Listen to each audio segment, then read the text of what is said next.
Mr. Wells, do you have anything to say? Stand up and speak loudly and clearly so I can hear you as well as the court reporter. Yes, ma'am. She's not scared of me. She manipulated herself, so it ain't nothing about nobody scared of me. And I'm trying to start because I got kids. Like my daughter, she's 16. She about to graduate in 2 years. And I'm just trying to get out, do whatever the little ISF program to try to better myself and control my temper, work on myself, and try to do, like I said, if I get to go get this job for you. And I can, get away from the, people, that I've been hanging around and, better myself. So you've been hanging around the wrong people? Hanging around like just me, like people I do hanging around, I ain't gonna say they influence me, but it's like. You don't think maybe you're the wrong person? I know, I do have my fault. You can have a seat. So, Mr. Wells, when you were here before and I got that pre-sentence report done, they talked to you before that pre-sentence report, and I have a quote here that you said, then this is back when you first got these probations, which was in 2019. You said, "I will do good because I do not want to be in any more trouble. I'm trying to be a better father figure and role model for my kids." What if someone was doing what you've done to the women in your life to your 16-year-old daughter? I'm sorry? I would be upset. You'd be upset? You'd probably be more than upset. If somebody rammed their car into her car, somebody showed up at their house, her house, at 2 o'clock in the morning, you'd be more than upset. The problem is your behavior is escalating. It's not getting better. It's actually getting worse. And it's not because we didn't send you to ISF and you want to talk about, I want to go to this little ISF program. It's not a little program. It's something that's really meant to help people, and that's not something that, based on your history, you deserve. I have your jail incident reports. Just in March, in 1 month, you've got 5. You can't even follow the rules when you're in jail, much less when you're on probation. Calling people who are just there doing their job all kinds of names.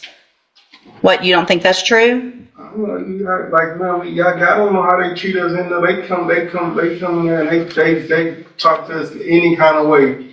You're in jail. All you got to do is follow the rules. If they say stay in your bunk, you stay in your bunk. You don't call them a bitch because they told you to stay in your bunk. You just follow the rules, which you can't do. Deputy Millhouse had to shush you a minute ago, and instead of just saying, "I'm sorry, yes, sir," I saw the look you gave him, and I saw the look you gave me when I told you to be quiet. You don't like people telling you what to do. Clearly. And the B word is the nicest thing you've called them. At this time, in cause number 19-31266, again, find that you entered your pleas of true to counts 3, 4, and 6 freely and voluntarily. I again find counts 1, 2, and 5 true. Find sufficient evidence to find you guilty of aggravated assault, family violence, and sentence you to a term of 20 years in the institutional division of the Texas Department of Corrections. There will be an affirmative finding of a deadly weapon in that case.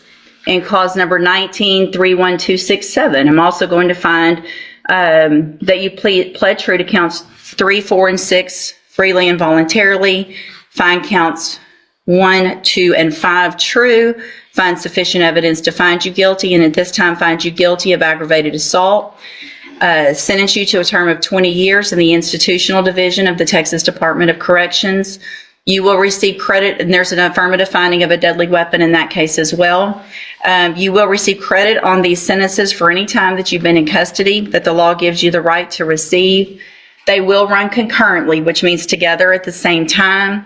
I'm going to hand you the trial court certification that shows this wasn't a plea agreement. You do have some rights to appeal. You need to sign that with Mr. Rojas, and he'll give you a copy of it.